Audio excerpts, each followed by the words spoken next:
안녕하세요. 오늘도 사연살롱을 찾아주셔서 감사합니다. 저는 환갑을 훌쩍 넘긴 할머니예요. 지금은 아들 내외와 함께 남부러울 것 없이 살고 있지만 불과 10여 년 전까지만 해도 저는 세상에 의지할 것 하나 없이 버려진 채 시장통에서 국밥을 팔며 살고 있었어요. 그랬던 제가 피덩이 때 빼앗겼던 아들을 만나 행복한 말년을 보내게 된 건 어찌 보면 기적이라고 밖에는 설명할 수 없겠네요. 사람이 죽으란 법은 없다고 인생의 막다른 골목에 들어설 때마다 마치 저를 기다렸다는 듯 대문을 활짝 열어주는 사람들이 있었어요. 그분들 덕분에 매번 힘든 고비를 넘길 수 있었으니 내 인생에 기적을 일으켜준 건 바로 사람이 아닐까 생각해요. 이런 제 경험이 고단한 삶을 살아가시는 분들께 조금이나마 위안이 될까 해서 없는 글솜씨를 발휘해보려 합니다. 저는 지방에서 사업을 크게 하시던 아버지 덕분에 부유하게 자랄 수 있었어요. 아버지는 제게 돈으로 할 수 있는 건 뭐든 다 해주셨거든요. 저를 돌봐줄 유모와 학교에 등교시키는 기사, 집에서 같이 놀아줄 식모까지 뭐 하나 아쉬울 게 없이 말이죠. 딱 하나 없는 게 있다면 바로 엄마였어요.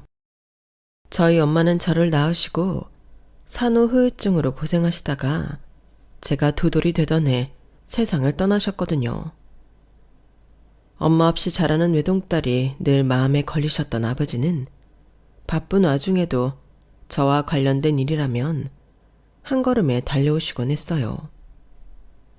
서울이나 타 지역으로 출장을 가실 때는 늘 저를 데리고 가실 정도였죠. 특히 휴가철이나 어린이날에는 저를 데리고 아버지와 허영호지 않은 사이인 정 사장님 댁에 자주 가셨는데요. 그 집에는 저와 동갑인 아들이 있었어요. 5대 독자라서 집안 어른들이 애지중지하는 아이였죠. 저희 아버지와 정 사장님은 사석에서 서로를 사돈이라고 부르셨어요. 일찌감치 자식들을 혼인시키자는 약속을 하셨던 탓이었죠.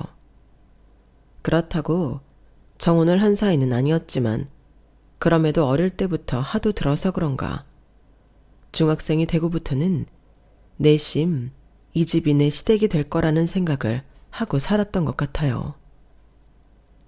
정 사장님 댁에는 상훈이라는 이름의 아들이 하나 있었는데 여자인 저보다도 피부가 희고 속눈썹이 길었어요. 그래서 별명이 기집애였죠. 상훈이는 또래 사내 아이들과는 달리 뛰어노는 것보다는 집에서 책을 읽거나 음악을 듣는 게 취미인 아이였죠. 사교적이고 활달한 성격인 저와는 완전 딴판이었죠. 책을 많이 읽어서 그런가 아는 것도 많고 가보지도 않은 유럽 국가 역사부터 고대 신화까지 모르는 게 없었어요. 그래서 그 집에 놀러 갈 때면 서재에 앉아있는 상훈이 옆에 붙어서 그간 읽은 책 얘기와 고대 신화 얘기를 전해 듣는 게 제 낙이었죠. 그러면 저는 친구들과 몰래 극장에 들어가 어른들이 볼 법한 멜로 영화를 본 얘기와 과일을 빼먹고 친구들과 서울에서 내려온 유명 가수의 공연을 보러 간 일들을 전해주었어요. 그럴 때면 상훈이는 별세계 얘기를 듣는 것처럼 입을 떡 벌리고 제 얘기에 집중하곤 했어요. 너는 남진인이 나오나니? 뭐가? 둘 중에 누가 좋냐고. 난 남진이 좋더라. 이렇게 다리를 흔들 때면 꼭 엘비스 프레슬리 같거든. 그러면서 치마 밖으로 허벅지까지 쭉 빼고 다리를 덜덜 떨며 남진 흉내를 낼라치면 상훈이는 얼굴이 벌개져서는 고개를 돌렸어요. 얘, 너 왜 그렇게 얼굴이 빨갛니? 혹시 열나는 거 아니야? 걱정스런 마음에 손으로 상훈이 이마를 짚었더니 화들짝 놀라서는 서재 밖으로 달아나더라고요. 그때는 제가 왜 저러나 했는데 나중에 알고 보니 상훈이가 저를 많이 좋아하고 있었더라고요. 오히려 저는 상훈이를 동생처럼 생각하고 있었는데 말이죠. 그 후로도 상훈이는 제가 다가가면 은근슬쩍 자리를 피하곤 했어요. 그래서 상훈이가 저를 싫어하나 생각했죠. 같이 붙어 앉아 있는 것도 피할 정도로 나를 싫어하는데 이래서야 결혼을 할 수 있을까 싶더라고요. 물론 두 아버지께서 장난처럼 하신 말이니 꼭 우리가 결혼할 필요는 없지만요. 그런데 하루는 아버지께서 제 방에 들어오셔서는 그러시는 거예요. 미희야, 너도 이제 고3인데 앞으로 뭘 할지 생각은 해뒀니? 아빠도 참, 뭘 하긴 뭘 하겠어요. 대학에 들어가야죠. 그래, 가고 싶은 학교랑 과는 있고? 글쎄요, 과는 모르겠고 성적이 된다면 서울에 있는 대학에 가고 싶어요. 생각 같아선 이대나 숙대에 가고 싶지만 그럴 성적은 안 되고 성적이 맞는 대학에 가야겠죠 뭐. 그러자 아버지가 입술을 달착이며 어렵게 말을 꺼내시더라고요.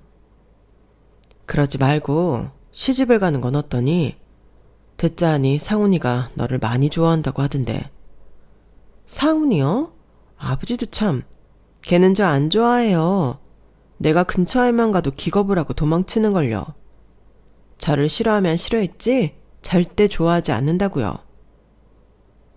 그럼 이번 여름방학 때 가서 직접 물어보려무나. 그래서 여름방학 때 정 사장님 댁에 가게 됐을 때 작정을 하고 상훈이 방으로 들어갔어요. 이번엔 절대 도망 못 치게 방문을 등으로 누르고 섰죠. 그랬는데 웬일인지 이번엔 도망칠 생각도 않고 침대에 걸터 앉아 그러는 거예요. 나 안 도망가니까 거기 그러고 서 있지 말고 와서 앉아. 정말이니? 말은 그렇게 해놓고 내가 옆에 가면 얼른 방 밖으로 도망치려고 하는 거 아니지? 아니야. 안 그래도 미희 너한테 할 말 있어. 그래도 안심이 안 됐던 저는 문가에 서서 상훈이 얼굴을 빤히 쳐다보다가 도망칠 의지가 보이지 않길래 곁으로 다가가 의자에 앉았어요. 그랬더니 상훈이가 평소와 달리 긴장한 표정으로 그러더라고요. 너 고등학교 졸업하면 나한테 시집와라. 내 신부가 되어줘. 갑작스런 청혼에 온몸에 소름이 쫙 돋았어요. 언젠가 내가 결혼을 하게 된다면 아마도 그 짝은 상훈이가 될 가망성이 높다고 생각은 해왔지만 그건 그저 불확실한 예언과 같은 거였거든요. 하지만 상훈이의 청혼으로 그 예언이 현실이 된 셈이었고 그 상황에 저는 그저 놀랄 뿐이었어요. 얼마 전에 너희 아버지께서 다녀가셨어. 우리 혼사 문제로 우리 부모님과 얘기를 하고 가셨다더라. 네가 서울에 있는 대학에 가고 싶다고 했다던데 그건 아마 안 될 것 같다. 내가 부산에서 대학 생활을 하게 될 것 같거든. 결혼이랑 내 대학 진학이랑 무슨 상관인데? 그러자 상훈이가 무거운 표정으로 말을 했어요. 고등학교 졸업하고 바로 식 올리기로 했으니까. 그렇게 되면 남편을 두고 너만 서울로 갈 수는 없잖아. 미쳤어? 대학 졸업도 않고 바로 결혼을 하게? 난 싫어. 난 어떻게든 서울에서 대학생활 할 거야. 고집 부리지 마. 다 널 위한 거니까. 평소 제가 하는 말은 뭐든 들어주는 상훈이었지만 이날만큼은 달랐어요. 그날 청혼을 하는 상훈이의 표정이 왜 이렇게 무거워 보였는지는 결혼하고 반년이 지나고서야 알 수 있었어요. 그날 집으로 돌아온 저는 아빠한테 서울 안 보내주면 결혼도 안 할 거라고 울고불고 떼를 썼지만 아빠는 오히려 저를 나무라셨어요. 언제까지 네 멋대로 고집만 부릴 거야? 서울로 유학을 가겠다고? 무슨 돈으로? 네가 그럴 능력이나 있어? 결정은 돈줄 쥔 사람이 하는 거다. 능력이 없으면 순리대로 따라. 고등학교 졸업하고 4월에 식 올릴 테니 그때까지 안동댁한테 살림이나 배워둬. 시부모 앞에 애비 얼굴에 먹칠하지 말고. 상훈이도 그러더니 아빠도 전과는 달리 제게 매정하게 구셨어요. 마치 제가 무슨 큰 죄라도 지은 죄인인 것처럼 제 말은 들으려고 하지도 않고 자신들 뜻대로 휘두르려고만 하더라고요. 대학 진학도 물거품이 되고 남은 기간 동안 안동댁 아주머니한테 살림을 배우면서 시간을 보냈어요. 졸업을 앞두고 대학에 합격한 친구들이 서울이며 근처 지역으로 떠나는 걸 묵묵히 지켜보아야만 했죠. 결혼식을 6달 앞두고 상견례 자리가 마련되었어요. 그 자리에서 아버지는 시부모님과 상훈이 앞에서 고개를 숙이며 저를 부탁하셨어요. 애미 없이 자라 살림도 미흡하고 아직 철이 없습니다. 제가 더 데리고 있어 본들 뭐가 달라질까 싶어 결례인 줄 알면서도 혼인을 서두르자고 했습니다. 최 사장, 무슨 그런 소리를 다 하나. 애초에 하기로 했던 혼사인데 언제 하면 어때? 오히려 우리가 미희한테 미안하지. 서울서 대학생활을 하고 싶었다던데 일찍 날개를 꺾은 셈 아닌가. 그래서 말인데 학업을 계속하겠다면 식을 좀 미루고 우리 집에 머물며 부산에서 대학을 다니게 하는 건 어떨까 싶은데 최 사장 생각은 어떤가? 딱히 공부에 뜻이 있는 아이도 아니니 그럴 필요는 없을 것 같습니다. 그래요.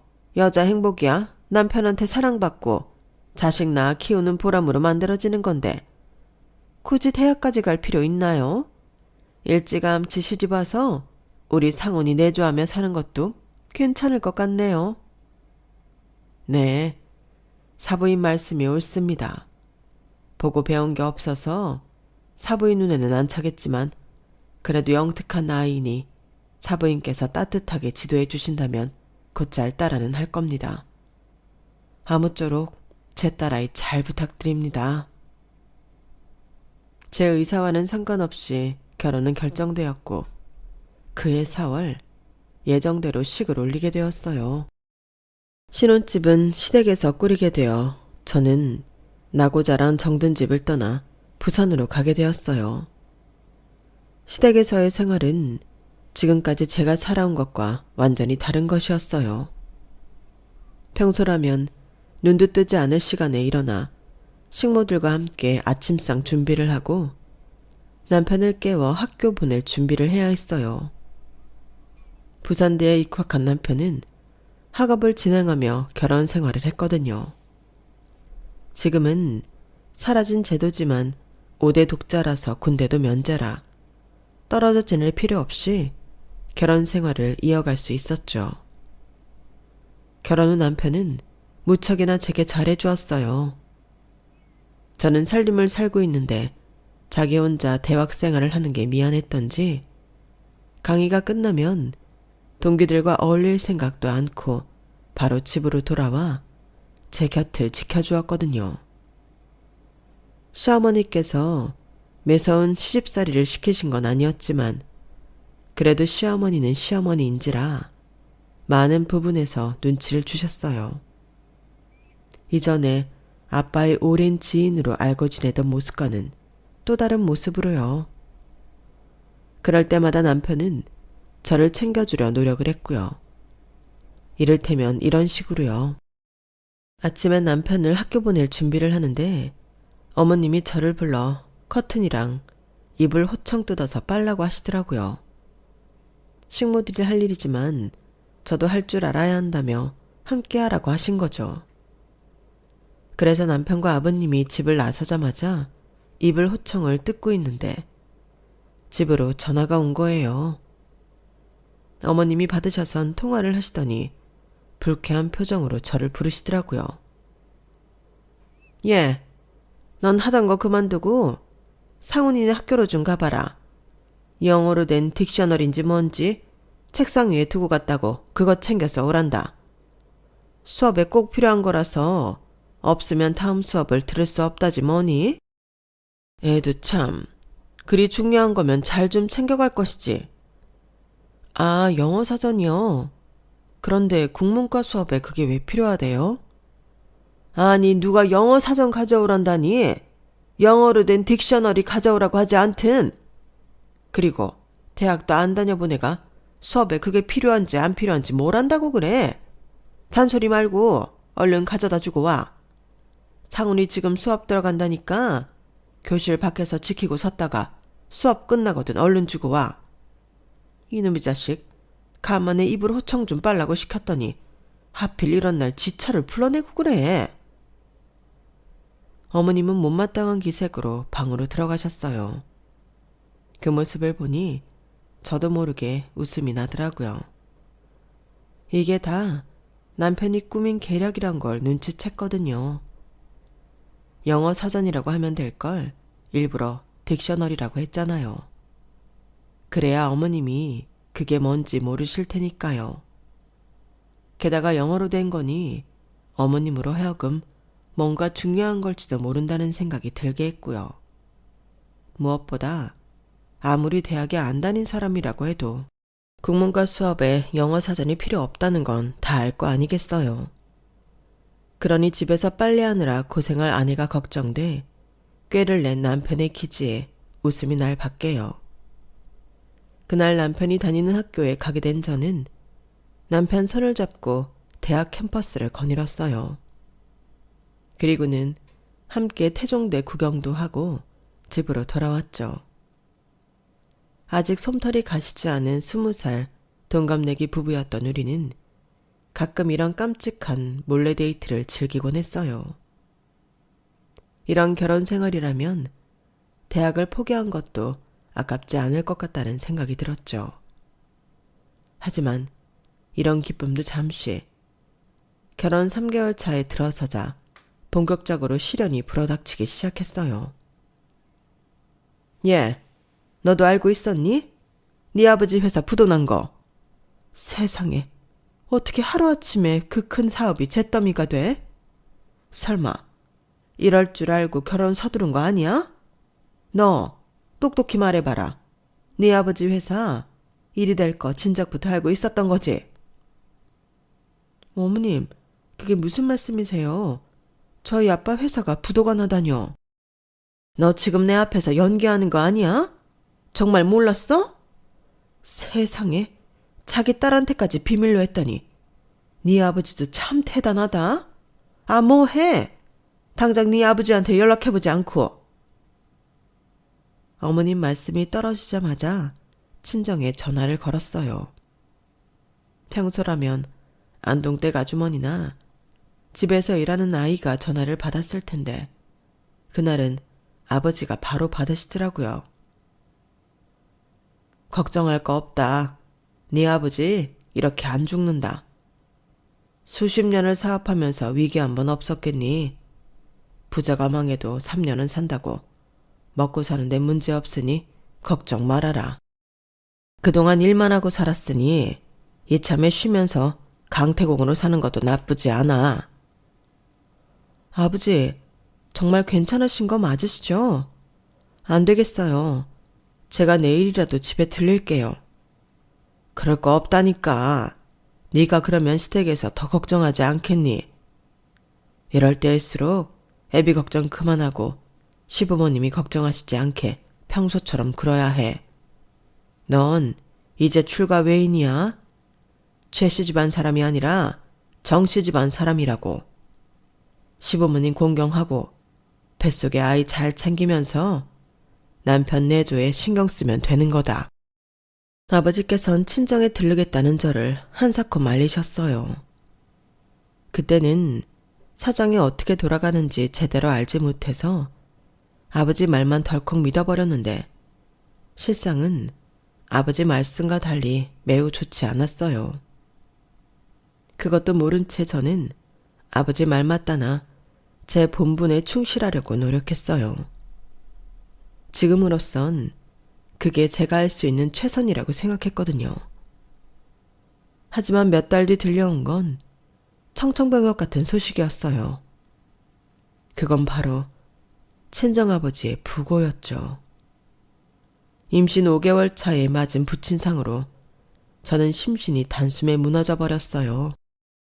친정아버지 장례 첫날부터 하도 울어서 결국 실신까지 하자 아버님께서는 저를 장례식에 참석을 못하게 하셔서 저 대신 남편이 상주 노릇을 했어요. 탈상하는 날이 돼서야 저는 장지까지 따라 나설 수가 있었어요. 선산에 친정아버지를 모시고 다음날 친정 살림을 정리하러 나서려는데 남편이 막아 서더라고요. 몸도 무거운 사람이 무슨 일을 한다고 그래? 당신은 집에서 쉬고 있어. 내가 가서 정리할게. 그래도 내 친정일인걸. 당신이 곁에서 도와주면 되잖아. 안 돼. 아버지께서 당신 집 밖에 못 나가게 하라고 하셨어. 혹시라도 뱃속에 아기가 잘못 되기라도 하면 안 된다고. 당신 나 믿지? 내가 가서 잘 정리하고 올게. 남편은 끝내 저를 두고 혼자 가서 집 정리를 하고 왔어요. 밤이 되자 일을 마친 남편이 집에 들어왔는데 손에는 제가 꼭 가져다 달라고 했던 앨범과 친정아버지 몇 가지 유품이 들려 있었어요. 그걸 보니 이제 정말 내가 고아가 됐다는 게 실감이 나서 눈물이 그치지 않더라고요. 하지만 진짜 시련은 아직 다가오지도 않은 상태였어요. 친정이 하루아침에 망하고 아버지마저 세상을 떠나시자 세상 어디에도 기댈 곳이 없어진 저는 아무짝에도 쓸모없는 철부지에 불과했어요. 아버님과 남편이 저를 아끼기는 했지만 저와 함께 대부분의 시간을 보내는 사람이 시어머니라는 게 문제였어요. 시어머니께서는 제 친정이 망한 순간부터 저를 탐탁지 않아 하셨거든요. 아, 이거야 원. 망한 집 딸내미 데려다 상점 모시듯 하고 있으니 이게 뭔 지랄인지. 넌 아주 상팔자를 타고났구나. 타고났어. 어머님은 아버님과 남편이 없을 때면 시도 때도 없이 저를 타박하셨고 그런 어머님을 따라 집에서 일을 하는 사람들도 언제부턴가 저를 무시하기 시작했어요. 제가 일을 시키면 들은 척도 않고 무시하기 일쑤였고 때로는 제 면전에 대고 들으라는 듯 제 흉을 보기도 했어요. 갑자기 바뀌어버린 제 처지를 감당하기도 버거운 판에 주변의 대우까지 한순간에 변해버리자 저는 제대로 맞서지도 못한 채 속수무책으로 무너져 버렸어요. 시어머니뿐만 아니라 집에서 일하는 사람들 눈치까지 보게 되었죠. 그러다 보니 식사조차 제대로 하지 못하게 됐고 살이 붙어도 모자랄 판에 점점 더 뼈만 앙상해져 갔어요.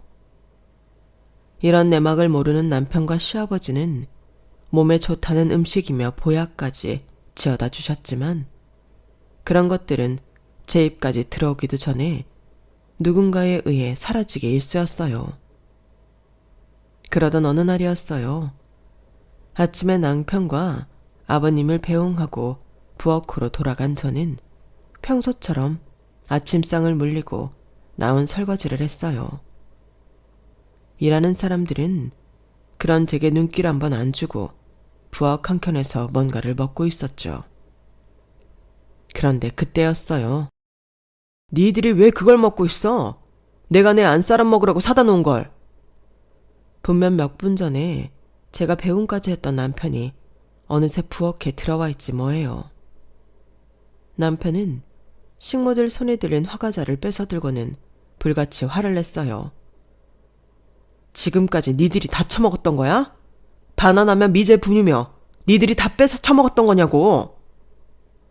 그러자 식모들은 마주잡은 손을 발발 떨며 고개도 들지 못했어요. 이런 씨한 것들이 다 있나. 그걸 왜 니들이 처먹어? 왜 처먹냐고. 그리고 왜 내 아내가 설거지를 하고 있지? 저건 니들이 할 일 아니야? 그거 하라고 밥 먹여주고 돈까지 주는데 하라는 일은 안 하고 왜 안 쪼인 음식을 축 내고 있냐고. 니들이 왜? 남편은 눈이 뒤집어져서는 눈앞에 보이는 족족 그릇이고 냄비고 할 거 없이 잡히는 대로 집어 던지며 욕설을 퍼부었어요. 그 소리에 부엌으로 달려들어온 어머님은 제 남편을 말리셨지만 이미 눈이 돌아간 남편은 화가 풀릴 때까지 멈추지 않았어요. 그날 저희 집 부엌은 폭탄이라도 맞은 것처럼 뭐 하나 성한 것 없이 다 깨지고 부서져 버렸어요. 부엌 살림을 다 때려 부순 남편은 제 손을 잡고 방으로 들어왔어요. 그리고는 조금 전 난리를 피우던 모습과 완전 다른 순한 얼굴로 저를 끌어안고 울더라고요. 너 이 고생하라고 데려온 거 아닌데 미안해. 남편인 내가 널 지켰어야 했는데 그러지 못했어. 다 내 잘못이야. 미안하다 미희야.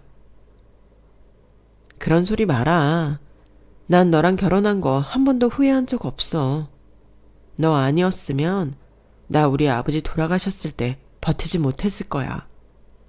그러니까 나 때문에 가슴 아파하지 마. 시어머니의 괴롭힘이 힘들긴 했지만 그래도 남편이 있어 버틸 수 있었던 건 사실이었어요. 그날 그 사단이 난 뒤 아버님은 어머님을 비롯해 그동안 저를 괴롭혔던 식모들을 한자리에 불렀어요. 그리고는 제게 사과를 하게 하셨죠. 그걸로도 분이 풀리지 않는 남편은 아버님께 부탁해 집에서 부리던 식모들을 모조리 내쫓았어요. 그리곤 새로 사람을 들였죠. 새로 들인 식모들한테는 남편이 직접 신신당부를 했어요. 내 아내한테 극진히 대하라는 거였죠. 덕분에 그 이후로 저는 부리는 사람들 눈치 안 보고 편히 지낼 수 있었어요. 하지만 이런 상황이 못마땅했던 사람이 한 명 있었는데 바로 시어머니였죠. 부리는 사람들 앞에서 며느리한테 사과하는 망신을 당했던 시어머니는 속으로 칼을 갈게 되었죠. 남편과 시아버지의 보호 아래 무사히 아들을 출산한 저는 손 귀한 집에서 대를 이었다는 이유로 시아버지께 큰 선물도 받았어요. 지금 생각해보면 그때가 제 인생에서 가장 행복한 순간이었던 것 같아요. 눈에 넣어도 아프지 않을 내 아들과 세상에서 저를 가장 사랑해주는 남편, 돌아가신 친정아버지 대신 제 바람막이가 되어주셨던 시아버지까지 있었으니까요. 하지만 인생에서 가장 행복한 그 순간에 저는 모든 걸 다 잃고 말았어요. 수업을 마치고 집으로 돌아오던 남편이 횡단보도를 건너다 과속 차량에 치여 그 자리에서 즉사하고 만 거예요. 친정아버지 기일을 며칠 앞두고 벌어진 일이었어요. 하늘이 무너지는 것 같았어요. 친정아버지가 돌아가셨을 때보다도 더 가슴이 찢어지는 것 같았어요. 아직 돌도 안 된 아이를 끌어안고 얼마나 울었는지 몰라요. 하지만 남편을 잃은 슬픔이 가시기도 전에 걱정이 앞섰어요. 이제는 누굴 믿고 살아야 하나 막막하기만 했거든요. 남편의 죽음으로 이전까지 제 편이 되어주셨던 아버님도 등을 돌리기 시작하셨어요. 어머님은 독을 잔뜩 품은 독사처럼 제게 날카로운 이빨을 들이대셨죠. 박보살이 그러더라. 이게 다 죄 많은 인연을 집에 들인 탓이라고. 지 애미 잡아먹고 태어난 년이 친정 살림 틀어먹은 것도 모자라 지 애비에 남편까지 줄줄이 잡아먹었다고. 여보, 저년 집에서 내쫓읍시다. 저년이 있는 곳마다 줄초상이 난다는데 하나뿐인 내 손자까지 목숨 잃으면 어떡해요? 생떼 같은 내 새끼까지 잡아먹은 년인데 저런 걸 어떻게 집에 데리고 사냐고요. 제발, 제발 저년 좀 내 눈앞에서 치워주세요. 네? 시어머니는 아들의 장례를 치른 뒤로 무속인들의 말을 앞세워 저를 내쫓아달라고 아버님께 매달렸어요. 처음엔 그 말을 외면하던 아버님도 시간이 지나자 조금씩 흔들리는 것 같더라고요. 집안에 우환이 생길 때마다 어머님이 모든 걸 다 제 탓으로 돌리셨거든요. 멀쩡하던 당신 사업이 휘청하게 된 것도 다 죄 많은 천연 때문이라고요. 천연을 계속 데리고 있다가는 우리 손자 목숨까지 위험해진다고요. 여보, 제발 천연 좀 집에서 내쫓아주세요. 내 손자만이라도 지킬 수 있게 도와달라고요. 태풍에 아버님 사업에 차질이 생기자 어머님은 득달같이 달려들어 또다시 무속인의 말을 근거로 모든 걸 제 탓으로 몰아가셨어요. 그렇게 언제 꺼질지 모르는 촛불 앞에 서 있는 것처럼 위태롭게 하루하루를 버티던 저는 제 아들의 돌도 되기 전에 집에서 쫓겨나게 되었어요. 저를 집에서 내보내던 날 아버님이 그러시더라고요. 우리를 원망해도 좋다. 하지만 아들 자식까지 떠나보낸 마당에 대르리을 손자 녀석은 지켜야 하지 않겠니? 이 돈이면 어디서든 뿌리 내리고 살 수 있을 거다. 아버님, 제가 더 잘할게요. 그러니 제발 절 내쫓지 말아주세요. 너도 알 거 아니냐? 지금 이 상태로라면 네 시애미 등살에 네가 얼마 못 버틸 거라는 걸. 네 자식 앞에서도 못 볼 걸 보며 살 생각이야? 자식 같으면 못 받고 살 거냐고. 그러니 떠나라. 네 아들은 내가 책임지고 훌륭하게 키워내마. 대신 이 집을 나가거든 다시는 찾지 말아라. 네 아들이 보고 싶어도 절대로 찾지 마. 만약 내 손주 앞에 나타나는 날엔 그땐 내 손으로 널 어떻게 할지 모르겠구나.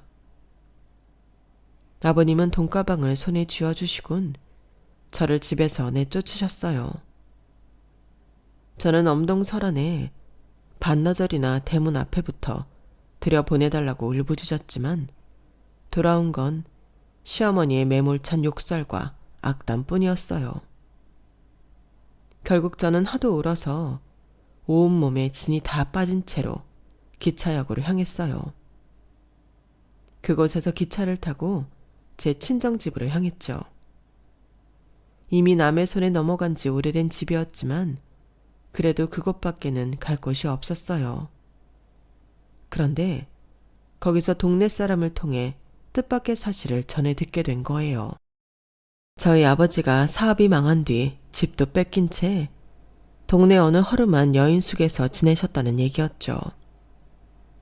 남편이 저희 친정집을 정리할 때 왜 저를 데리고 가지 않으려 했는지 그제야 알 수 있었어요. 여인숙 좁은 방에서 쓸쓸하게 생을 마감하셨을 아버지를 생각하니 내 심장을 쥐어짜는 것처럼 가슴이 아팠어요. 그동안 아버지와 남편 그늘에서 좋은 것만 보고 살았던 제 자신이 그렇게 바보처럼 느껴지더라고요. 그리곤 현실을 받아들이게 되더라고요. 그래, 어쩌면 어머님 말씀이 맞는지도 모르겠어. 이런 멍청한 엄마 밑에서 자라기보다는 시부모님 밑에서 자라는 게 내 아들한테 나을지도 몰라. 생각이 그렇게 이르자 더는 욕심부리지 않게 되었어요. 아버지가 지내셨다던 여인숙에서 하룻밤을 보낸 저는 다음 날 일찍 기차를 타고 서울로 향했어요. 모든 걸 다 잊고 새롭게 시작해야겠다고 생각했을 때 떠오르는 것이 서울뿐이었거든요. 20살의 내가 가지 못했던 서울에서 다시 시작하자 싶었죠. 하지만 서울역에 내리자마자 제 인생은 또다시 궁지에 몰리게 되었어요. 돈이 든 가방이 사라진 거였죠. 좌석 미치고 선반 위고 죄다 뒤져보았지만 어디에도 없었어요. 결국 빈손으로 서울로 상경한 저는 정처 없이 길을 걸었고 며칠 길에서 밤을 지새웠어요. 술에 취한 치객한테 몹쓸 일을 당할 뻔도 하고 배고픔에 찐빵집 앞에 서성이다 구정물 세례를 당하기도 했어요. 그러다 시장통에서 흘러나온 구수한 냄새에 이끌려 어느 국밥집 앞에 도착했는데 그 집 주인 할머니가 저를 쓱 훑어보시고는 국밥 한 그릇을 말아주시더라고요. 저 돈이 없어요. 염치 불구하고 일단 먹을까도 생각했지만 일말의 양심은 있어서 먼저 돈이 없다는 사실을 밝혔어요. 그랬더니 주인 할머니가 그러시는 거예요. 누가 돈 받겠대? 행색만 봐도 돈 없다는 건 아니까 걱정 말고 먹어. 당장 굶어 죽게 생겼는데 염치고 뭐고 생각할 때야. 그 말이 떨어지자마자 그릇에 얼굴을 받고 허겁지겁 먹었어요. 지금까지 먹어왔던 산의 진미보다도 그날 먹은 싸구려 국밥이 훨씬 더 맛이 있었어요. 개눈 감추듯 한 그릇을 뚝딱 해치우자 할머니는 빈 그릇을 다시 채워주셨어요. 먹고 죽은 귀신이 때깔도 좋다잖아. 기왕 먹는 거 실컷 배나 채우라고. 그렇게 앉은 자리에서 두 그릇을 해치운 저는 가게 상황을 쓱 살피다가 안으로 들어가 수북이 쌓여있는 그릇을 씻기 시작했어요. 돈은 없지만 밥값은 할 수 있어요. 제가 먹은 국밥 이걸로 갚을게요. 감사히 잘 먹었어요, 할머니. 그래도 눈치가 있어서 어디 가서도 굶어 죽지는 않겠네. 그래, 그렇게라도 밥값을 하면 되는 거야. 저는 밥값을 갚으려고 설거지를 도왔을 뿐인데 주인 할머니는 그런 제가 마음에 드셨는지 당신이 사는 집으로 데려가 잠도 재워주시고 가게에서 일을 하게 해주셨어요. 가게라고 해봐야 시장통 한켠에 자리한 노상이었지만요. 그렇게 국밥집 할머니 집에서 살게 된 저는 할머니 가게를 물려받아 수십 년을 국밥 장사를 했어요. 그러는 사이 주인 할머니도 돌아가시고 할머니 단골보다 제 단골이 더 많아졌어요.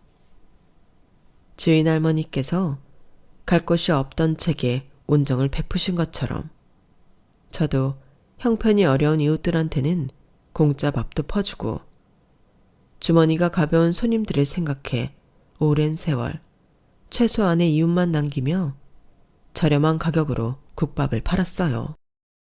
그 덕에 가게는 늘 손님들로 북적였고 크게 버는 돈은 없어서도 먹고 사는데 어려움은 없었죠. 그런데 어느 날부턴가 안면 근육이 제멋대로 경련이 일고 두통이 심해진 거예요. 그래서 하루는 아침 장사도 접고 동네 병원에 갔는데 뇌종양이 의심된다며 큰 병원으로 가라지 뭐예요. 사실 세상에 별 미련이 없어서 언제 죽든 상관없다고 생각했었는데 막상 중병에 걸렸을지 모른다는 말을 듣고 나니 겁이 덜컥 나더라고요.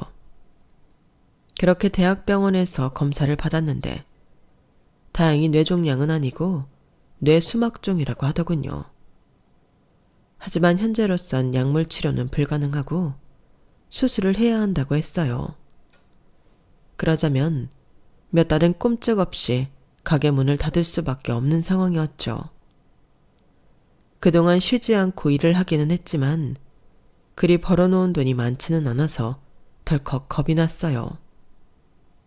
장사를 몇 달 쉬면 손해도 손해지만 병원비와 수술비가 얼마나 나올지 몰라서 걱정이 됐어요. 주변에 손 벌릴 곳도 없는데 만약 돈이 부족하면 큰일이니까요. 내 몸 움직여서 벌어먹고 사는 처지로선 이보다 심각한 상황도 없었죠. 그래도 살자면 어쩔 수 없는지라 수술을 감행하게 됐죠. 제가 가족이 없어서 수술을 마치고도 곁을 지켜줄 사람이 없었어요. 수술을 하고 며칠간은 간병인을 썼지만 돈 걱정에 그 후로는 저 스스로 병원 생활을 해야 했어요. 그래도 다행인 건 저를 수술해준 담당 선생님이 친절한 분이셔서 간호사분들한테 저 좀 잘 봐달라고 특별히 부탁까지 해주셨더라고요. 게다가 아무리 늦게까지 수술이 있어도 꼭 퇴근 전에 제 병실에 찾아와 상태를 확인하고 가셨어요. 선생님 어머니께선 얼마나 아들이 자랑스러우실까.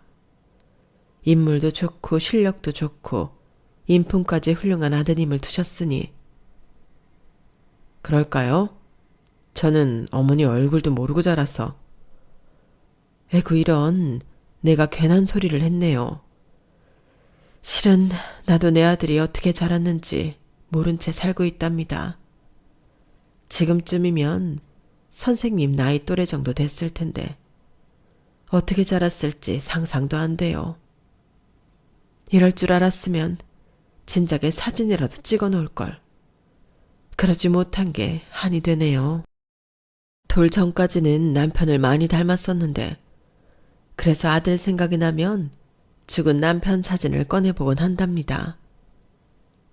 그리곤 수줍게 남편과 함께 찍은 빛바랜 사진을 지갑에서 꺼내 보여주었어요.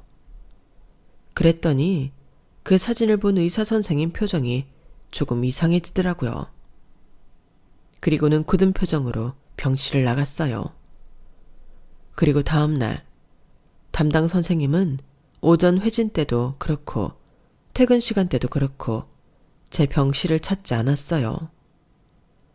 바빠서 그랬을 거라고 생각을 하면서도 왠지 서운하더라고요. 그런데 그날 밤 잠결에 누가 흐느끼는 소리가 들려서 눈을 떴더니 웬 남자가 제 손에 얼굴을 묻고 흐느끼고 있지 뭐예요. 그런데 제 눈에 뭐가 쓰인 건지 그 모습이 마치 죽은 내 남편처럼 보이는 거예요.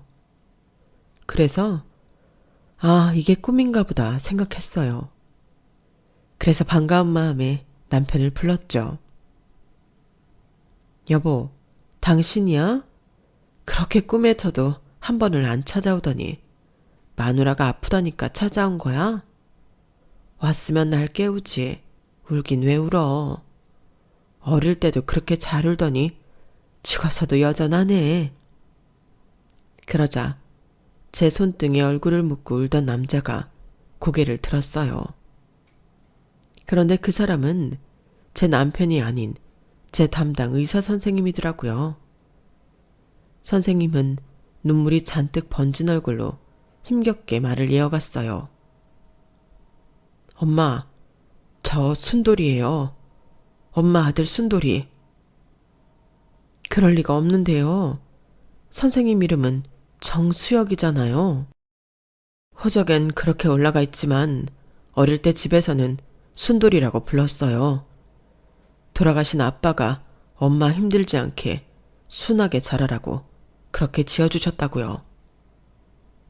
그 말에 목이 탁 막혔어요.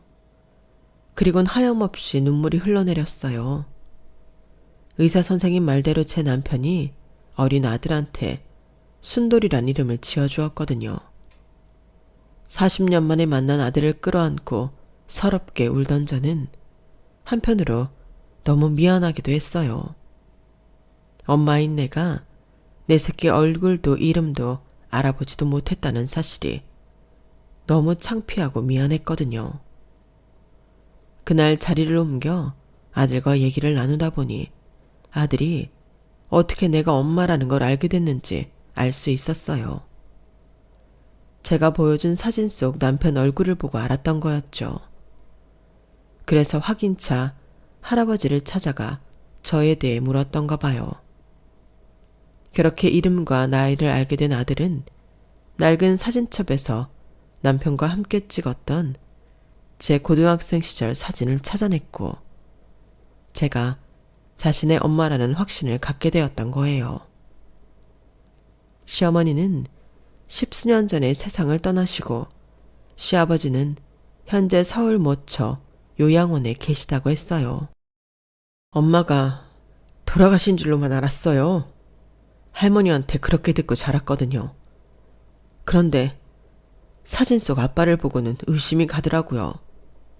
평소 할머니가 엄마에 대해 안 좋은 말만 하셨었는데 어쩌면 사이가 안 좋아서 돌아가셨다고 거짓말을 한 게 아닐까 하고요. 오늘 할아버지를 찾아가 엄마에 대해 물었더니 이제서야 진실을 말해주시더라고요. 왜 엄마가 나를 놓고 떠나셨는지도 전부요. 아들은 한참이나 저를 끌어안고 아이처럼 울먹였어요. 그 모습이 제 아빠랑 너무 닮아서 역시 내 아들이 맞다 싶더군요. 그날 이후 제 인생은 하루아침에 달라졌어요. 아들 녀석이 처와 상의 끝에 저와 함께 살기로 했거든요. 그 말에 염치 없지만 딱 1년만 같이 살자고 했는데 그게 지금까지 이어지고 있어요. 우리 며느리가 참 착한 게 제가 근처에 집을 얻어 나가겠다고 하는데도 안 된다며 끝까지 붙잡더라고요. 그동안 떨어져 지낸 게 40여 년인데 이제라도 모정을 나누며 함께 살아야 하지 않느냐면서 말이죠.